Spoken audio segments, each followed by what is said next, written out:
Counter trading हम लोग इसको भी कहते हैं कि भाई लोगों की मजबूरी का फायदा उठाना, एक मौके का फायदा उठाना होता है, यहाँ पर लोगों की मजबूरी का फायदा उठाना भी होता है। दो तरीके से काउंटर ट्रेडिंग होती है। हमको उतना पैसा चाहिए स्टॉक मार्केट से जितने में हमारा काम चल जाए। ज्यादा अगर हम लोग यहाँ पे जल्दबाजी करेंगे और ज्यादा हम लोग लालच करेंगे तो भाई मार्केट में अच्छे से पहले जाएंगे हम लोग। इंपॉर्टेंट बात, टाइम फ्रेम सर कितना होना चाहिए यहाँ पे। फर्स्ट वाले पार्ट में हम लोगों ने समझा था कि काउंटर ट्रेडिंग एक्चुअली में होती क्या है। आज ये सेकंड पार्ट होने वाला है काउंटर ट्रेडिंग का। हम लोग आज समझेंगे कि एंट्री हम लोग किस तरीके से करेंगे, किस पॉइंट पे एंट्री करनी चाहिए, ज्यादा सेफ हम लोग कहाँ रहने वाले हैं, एंट्री करने का प्रॉपर एक रूल क्या होता है, पूरा एकदम रोड मैप आपको समझाने वाला हूँ। एंट्री करते वक्त आपको किन किन पॉइंट्स का ध्यान रखना होता है जिससे आपका स्टॉप लॉस भी ना जाए। बहुत ही एडवांस टॉपिक होने वाला है, वीडियो को आप लोग पूरा बहुत जरूर करिएगा। ज्यादातर लोग ऑप्शन ट्रेडिंग करते हैं तो निफ्टी 50 का जो इंडेक्स है वहां पे आपको प्रॉपर मैं बैक टेस्टिंग करके दिखाऊंगा कि एक्चुअल में काउंटर ट्रेडिंग करते वक्त आप लोग किस कैंडल का यूज करोगे। ठीक है, कैंडल्स तो ठीक है, लेकिन आपको टारगेट कितना रखना होता है सब कुछ आज हम लोग डिस्कस करेंगे, ऑल ऑफ दिस। ठीक है, तो चल फिर स्टार्ट करते हैं। वीडियो को अच्छा लगे लाइक शेयर जरूर करिएगा। अभी हम लोग बात करते हैं पुल बैक के हिसाब से अपन लोग काउंटर ट्रेडिंग कैसे करेंगे। सबसे पहले आपको ये समझना होगा कि पुल बैक एक्चुअली में होता क्या है, पुल बैक हम लोग कहते हैं किसको हैं। स्टॉक मार्केट में जब भी प्राइस ऐसे ऊपर की ओर फोर्स मारता है फिर वहां से जब नीचे गिरता है तो ये जो मूव आया होता है ना, जिसको थकान वाला मूव कहा जाता है। जैसे कि बायर्स लोग अगर बाय कर रहे हैं, प्राइस को ऊपर लेके गए बॉटम से, तो बायर स्ट्रांग थे तभी तो प्राइस ऊपर लेके गए। जब ये प्राइस नीचे गिर रहा होता है इसको हम लोग कहते हैं सेलिंग मूव, बट ये एक थकान वाला मूव होता है। इसी वजह से पुल बैक, ये जो मूव नीचे आ रहा होता है छोटा वाला, इसी को पुल बैक कहा जाता है। ओके, तो हम लोग पुल बैक के हिसाब से जब ट्रेड करते हैं तो ये जो ऑर्डर ब्लॉक पॉइंट होता है यहाँ पे हमको एंट्री करना होता है। ठीक है जी, इसको कहा जाता है थकान मूव। तो आपने समझ लिया पुल बैक हम लोग किसको कहते हैं। काउंटर ट्रेडिंग कहाँ करनी होती है, इस ऑर्डर ब्लॉक पॉइंट पे करना होता है। अच्छा, क्वेश्चन एक दिमाग में ये भी आ सकता है, सर हमको कैसे पता चलेगा कि मार्केट एग्जैक्ट इसी पॉइंट से बैक होने वाला है। आप इसका कंफर्मेशन लेने के लिए फिबोनाची टूल यूज कर सकते हो। फिबोनाची के जैसे 30% का एरिया हो जाता है, 50% का एरिया होता है, ठीक है, 61% का जोन होता है, 78% का जोन होता है। इन लेवल्स पे अगर आपको ट्रेड करना आता है तो आप इस पुल बैक को आइडेंटिफाई कर सकते हो। ज्यादातर ये पुल बैक 50% तक रिट्रेसमेंट मारता है। ओके, चलो जी, मान लिया कि आपको फिबोनाची टूल यूज करना नहीं आ रहा है, इसकी जगह पे हम लोग स्मार्ट मनी कॉन्सेप्ट भी यूज कर सकते हैं, जैसे कि फेयर वैल्यू गैप एरिया। पिछले वाली वीडियो में मैंने कॉन्ट्रा ट्रेडिंग करी थी, हालांकि ज्यादातर जो हमारी वीडियोस होती हैं उन सभी में मैं कॉन्ट्रा ट्रेडिंग ही करता हूँ। ठीक है, आप जाके देख सकते हो लाइव में। तो यहाँ पे मैंने एक फेयर वैल्यू गैप एरिया को मार्किंग किया था। फेयर वैल्यू गैप, जैसे फेयर वैल्यू गैप क्या हो जाता है उसको थोड़ा मैं समझा देता हूँ आपको, हालांकि इस पर वीडियो डला हुआ अपने चैनल पे। जैसे पहला कैंडल जो बना हुआ है ये वाला, इसके बाद में एक कैंडल और बनता है, इसके बाद में एक कैंडल और बन जाता है इस तरीके से।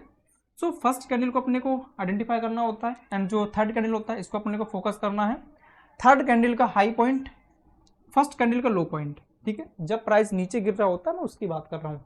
तो यहाँ हम लोग कुछ इस तरीके से जोन को मार्किंग कर देते हैं। अब यहाँ से प्राइस नीचे गिरे जा रहा है, इसको हम लोग गिरने देंगे। जब ये ऊपर जाएगा तो हमको पता है कि एक रिवर्सल ट्रेड यहाँ से आने वाला है। काउंटर ट्रेडिंग का मतलब क्या है कि प्राइस बैक होगा, रिवर्सल मूव मारेगा। ये रिवर्सल मूव कहाँ से मारता है, किसी लेवल से। तो ये फेयर वैल्यू गैप एरिया है। सब लोगों को लगता है कि नहीं भाई साहब अभी तो बाइंग मोमेंटम है, हमको बाय ही करना चाहिए। सबके दिमाग में केवल बाइंग मोमेंटम ही घुसा हुआ है, कोई ये नहीं सोच रहा है कि प्राइस नीचे भी गिर सकता है। लेकिन हमारे पास में एक फेयर वैल्यू गैप एरिया है जहां से मार्केट नीचे गिर जाता है। ठीक है, यहाँ पे मैक्सिमम बायर्स लोग बाय ही करेंगे, क्योंकि उनको लगने लगता है कि जब बायर्स इतने ज्यादा स्ट्रांग हो चुके हैं तो मार्केट को ऊपर जाने में कौन सी दिक्कत आ रही है, वो लोग ये सोचते हैं। मैं डायरेक्टली आपको चार्ट से बात करने का तरीका बता रहा हूँ, चार्ट बोलता है इसी तरीके से बोलता है। ठीक है जी, यहाँ पे आपको कोई बेरिश कैंडल फाइंड करना। अब सर ये बेरिश कैंडल कौन से हो सकते हैं, लाइक ऐसे हैमर पैटर्न हो जाता है। ज्यादातर हैमर पैटर्न का एग्जांपल लेता हूँ मैं, क्योंकि सबको पता रहता है हैमर पैटर्न है, डोजी पैटर्न है, बेरिश एंगल फिन पैटर्न है, ठीक है, inside word candle stick pattern है, ठीक है, और मॉर्निंग स्टार, इवनिंग स्टार, इस तरीके से जो पैटर्न्स होते हैं उनका यूज करके आप यहाँ से नीचे का ट्रेड कर सकते हो। उम्मीद है समझ में आ गया होगा कि पुल बैक के हिसाब से कैसे ट्रेड करना होता है। अच्छा, एक एडवांस तरीका मैं आपको और समझाता हूँ, ट्रेन लाइन के हिसाब से। ठीक है, ट्रेन लाइन के अकॉर्डिंग अपन लोगों ने 2 बार ट्रेड किया है, दोनों बार हमारा ट्रेड सक्सेसफुल गया है। कभी कभी फेल भी हो जाता है, फेल होने की कंडीशन भी होती है, वो मैं आपको बता चुका हूँ ऑलरेडी पहले। जैसे कि मैं ज्यादातर ट्रेन लाइन के बेस पे ट्रेड करता हूँ तो उसमें भी एक तरीका होता है काउंटर ट्रेडिंग करने का, वो भी हम लोग समझ लेते हैं।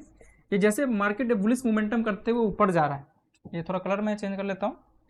सपोर्ट लिया, प्राइस ऊपर गया, फिर नीचे गिरा, सपोर्ट लिया, फिर प्राइस ऊपर गया, फिर नीचे गिरा। कुछ लोगों को पता होता है कि यहाँ से हम लोग ट्रेन लाइन ड्रॉ कर सकते हैं, केवल कुछ ही लोगों को पता होता है, ज्यादा लोगों को नहीं पता होता उसके बारे में। क्योंकि आप जितना सीखने में फोकस कर रहे हो उतना और लोग सीखने में फोकस नहीं करते हैं। उनको बस पैसा चाहिए मार्केट से कि भाई मुझे पैसा दे, बस मैं पैसा लगाना चाहता हूँ, पैसा मुझे चाहिए तुरंत को तुरंत, मेहनत करना नहीं जानते वो लोग। तो ये जो ट्रेंड लाइन आपको दिख रही होती है, जब भी प्राइस ऐसे पुल बैक मारेगा तो ट्रेंड लाइन का जो सपोर्ट पॉइंट होता है, यहाँ पे आप लोग बाय करने का प्लान कर सकते हो इधर से, ठीक है।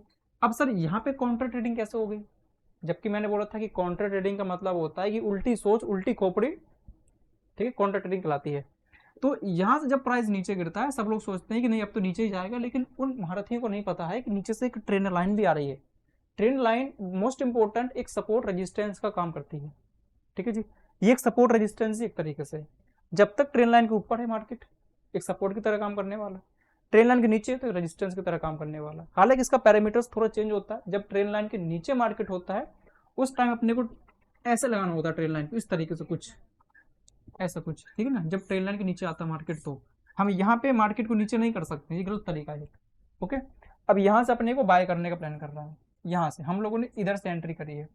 अच्छा आपने एक बात नोट किया, हम घूम फिर करके इस ऑर्डर ब्लॉक पॉइंट पे आ चुके हैं। मैंने यहाँ पे ट्रेंड लाइन वाला कॉन्सेप्ट आपको भले समझा है, लेकिन एक्चुअली में ये एक ऑर्डर ब्लॉक है और पुल बैक है, ठीक है, ये पुल बैक पॉइंट है। हमको यहाँ फिर से बुलिश पैटर्न फाइंड करके ऊपर का ट्रेड करना है। एक क्वेश्चन ये भी आना चाहिए, सर अगर मैं ट्रेड करता हूँ तो मेरा टारगेट क्या रहेगा, कहाँ तक मार्केट जा सकता है अगर मैं ट्रेड करूंगा तो। ऐसा तो नहीं कि मैंने ट्रेड किया बीच में से बैक हो जाए, एक कंडीशन कभी कभी होती है मार्केट का, एक सिचुएशन, एक चाल, वो आपको याद रखना बहुत जरूरी है। अगर प्राइस इधर से गिरते समय स्लो स्लो मूव करते हुए ऐसे आ रहा है तो मतलब काफी ज्यादा हाईएस्ट चांसेस है कि ऊपर जाएगा। अगर आपको ऐसा लग रहा हो कि मैं कुछ बातें बना रहा हूँ, बातें बना करके बोल रहा हूँ कि नहीं ऐसा हो जाएगा वैसा हो जाएगा, इसका रियल प्रूफ है।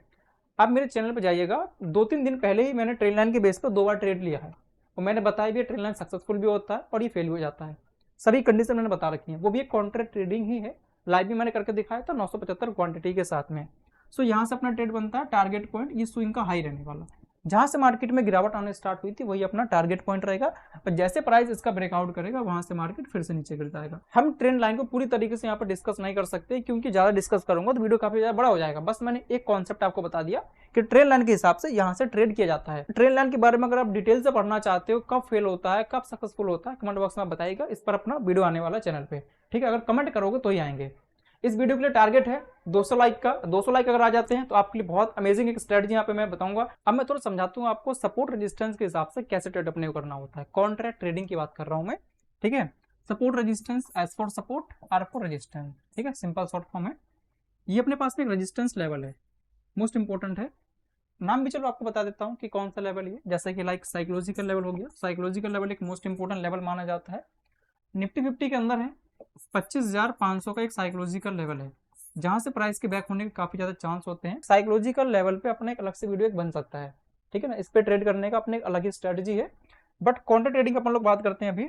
ये मार्केट कुछ इस तरीके से रैली है काफी ज्यादा, ठीक है। रैली कहने का मतलब है जब प्राइस ऊपर जाता है काफी ज्यादा फ्लो मूव करते हुए, उसको रैली कहा जाता है। बुलिश मोमेंटम देख करके सभी लोग केवल बाइंग का ही प्लान करेंगे, बट हम लोगों को पता है कि ये मार्केट जो ऊपर जा रहा है, ऐसा तो होगा नहीं कि हमेशा ऊपर जाता रहेगा, करेक्शन मारेगा किसी ना किसी लेवल से। एक प्राइस की चाल आपको समझनी पड़ेगी, ऊपर जाते समय इस तरीके से करेक्शन करेगा फिर ऊपर जाएगा, करेक्शन करेगा फिर ऊपर जाएगा, इसको कहा जाता है बाय ऑन डिप, ठीक है ना। बाय ऑन डिप, जब मार्केट नीचे गिरता है इसको कहा जाता है सेल ऑन राइज, ओके। जब भी प्राइस राइज करे तभी तब आप लोग सेल करो, जब भी प्राइस डिप मारे तब तब आप लोग वहां से बाय करो, ठीक है जी। जब प्राइस इतने ऊपर जा चुका है तो इसको एक करेक्शन भी करना होगा, ये जो बायर्स लोग हैं अपना प्रॉफिट बुकिंग करेंगे। काउंटर ट्रेडिंग हम लोग इसको भी कहते हैं कि भाई लोगों की मजबूरी का फायदा उठाना, एक मौके का फायदा उठाना होता है, यहाँ पर लोगों की मजबूरी का फायदा उठाना भी होता है। दो तरीके से काउंटर ट्रेडिंग होती है, बट इस एरिया पे हम लोग मौके का फायदा उठा रहे हैं। कैसे?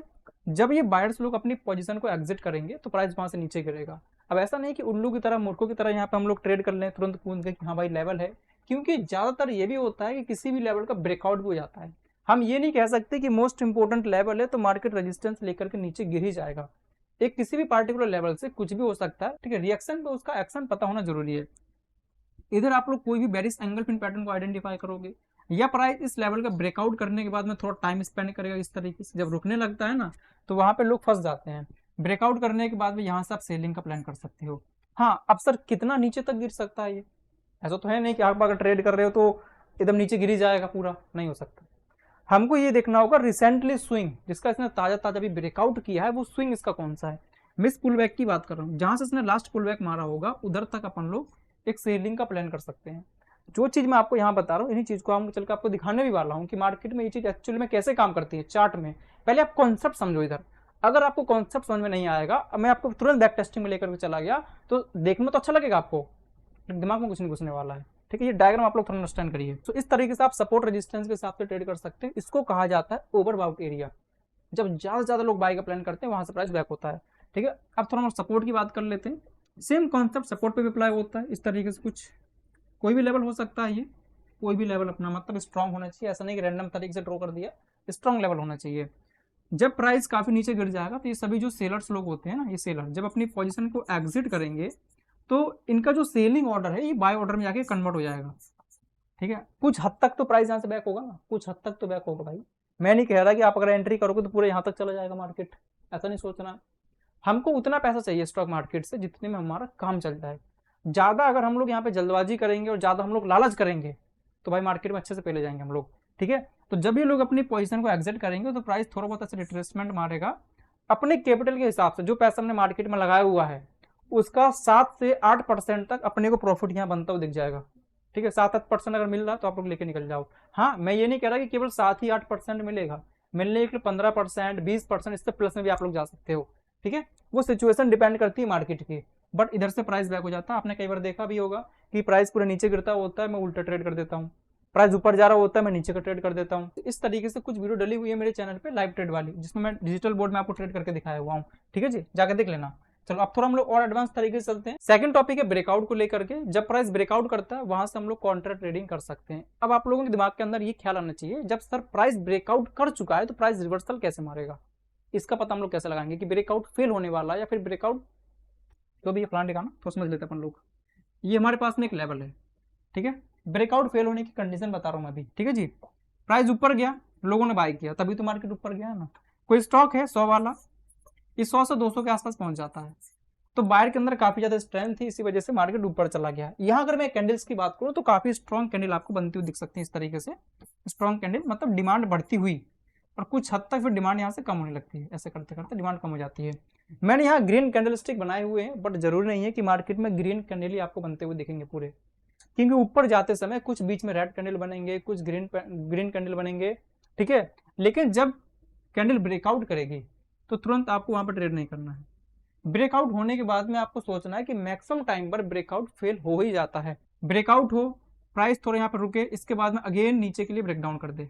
इस रेड कैंडल ने ब्रेकडाउन किया, ओके, तो अब भी आपको तुरंत ट्रेड नहीं करना है, आपको कंफर्मेशन का वेट करना है। कंफर्मेशन के लिए हमेशा हम लोग सेकंड कैंडल्स का यूज करते हैं।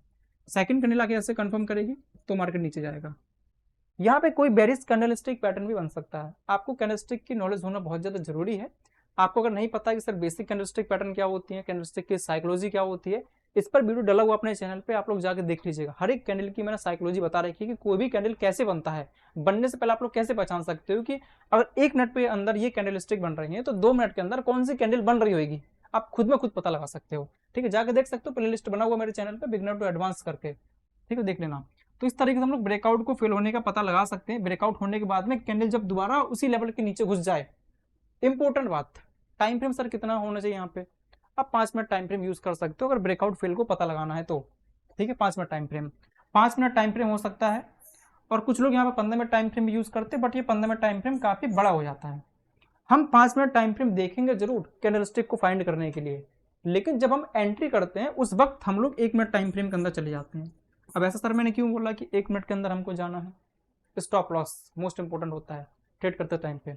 स्टॉप लॉस आपका छोटा बने, एंट्री आपको जल्दी मिल जाए, 1 मिनट टाइम फ्रेम के अंदर ये पॉसिबल होता है। 5 मिनट से हम लोगों ने एक डायरेक्शन को फाइंड कर दिया कि आने वाले 5-10 मिनट तक मार्केट नीचे गिरेगा, लेकिन छोटा टाइम फ्रेम के अंदर घुस करके हम लोग एंट्री कर लेते हैं। उम्मीद है सबको समझ में आ रहा होगा सब लोगों को। ब्रेकआउट हमारा कंप्लीट हो गया। अब बात करते हैं ब्रेकडाउन को लेकर के। ये कोई लेवल है, इसका ब्रेकडाउन होगा तो हम लोगों को तुरंत बाय करना होता है ऊपर के लिए। कंडीशन वही सेम वाली है, ज्यादा अगर बार बार मैं आपको बताऊंगा थोड़ा बोरिंग फील होने लगता है वीडियोस। ठीक है, सेम कॉन्सेप्ट है। ब्रेकडाउन हुआ, कोई कैंडल अगर दोबारा से जाकर के ऐसे क्लोजिंग कर देती है, हमको यहाँ से बाय कर लेना ऊपर के लिए। टारगेट पॉइंट क्या रहेगा, जहां से मार्केट गिरना स्टार्ट हुआ था उसका 50% तक मार्केट जरूर रहेगा। ठीक है जी, और थोड़ा हम लोग आगे चलते हैं। अभी यहाँ पे मैंने बोला हुआ क्राउड साइकोलॉजी एंट्री। क्राउड मतलब भीड़, जहां पे मार्केट में ज्यादा भीड़ आपको दिखे वहां से प्राइस बैक हो जाता है। हर एक कैंडल हमसे कुछ ना कुछ कहना चाहती है। बड़ी कैंडल हमसे कहती है कि बायर लोग इंटरेस्ट ले रहे हैं, छोटी कैंडल हमसे कहती है कि जो बायर्स हैं वो कम इंटरेस्ट ले रहे हैं। ठीक है, अब समझते हैं आप लोग। अगर प्राइस किसी भी सपोर्ट लेवल से सपोर्ट लेकर के ऐसे ऊपर जा रहा है तो यहाँ पे एक बड़ा सा कैंडल बना हुआ है, इसके बाद में छोटा कैंडल, छोटा कैंडल, फिर छोटा कैंडल, इसको हम लोग क्या बोलेंगे कि लगातार बाइंग आई, इसके बाद में मतलब झूल गया मार्केट पूरी तरीके से। तो ये मोमेंटम देख करके लगता है कि नहीं अब भाई मार्केट बैक हो सकता है, जब लगातार प्राइस एकदम स्ट्रेंथ ऊपर जाता रहे, ऊपर जाता रहे, और जो कैंडल स्टिक वो छोटी छोटी बनते जाए। यहाँ पे भीड़ तो है, एकदम से भीड़ है, लेकिन फिर आगे लोग नहीं आ रहे हैं, इसका मतलब नीचे गिरने वाला, तो कोई बेरिश पैटर्न फाइंड करके यहाँ से आप नीचे का ट्रेड कर सकते हो। ठीक है, एक सिंपल कॉन्सेप्ट वाला हो गया। इंपोर्टेंट साइकोलॉजी आपको बता रहा हूँ मैं, इन चीज़ों को आप लोग कहीं पे भी चेक कर लीजिएगा, मार्केट में ऐसे ही काम करेगी। ठीक है ना, चलो जी अब थोड़ा हम लोग बेरिश साइड की बात कर लेते हैं।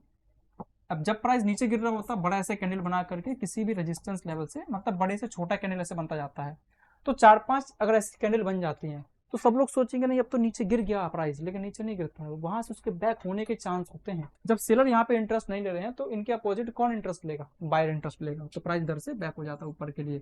इसको कहा जाता है कैंडलस्टिक की साइकोलॉजी, की पूरी भीड़ है यहाँ पे, लेकिन भीड़ एक्चुअली में नहीं है, दिखाई जा रही है लेकिन कम हो रही है। लोगों को नहीं पता ये सब कि कब कम होती है कब ज्यादा होती है, उनको तो ये पता है कि केवल कैंडलस्टिक एक टेक्निकल है, लेकिन कैंडल हमेशा टेक्निकली नहीं होती है। कैंडलस्टिक के अंदर बायर सेलर का प्रॉपर साइकोलॉजी होता है कि एक कैंडल पे कितने बायर ने बाय किया है, कितने बायर ने सेल किया, ये कैंडल हमसे बोलती है, बात करती है अपन से।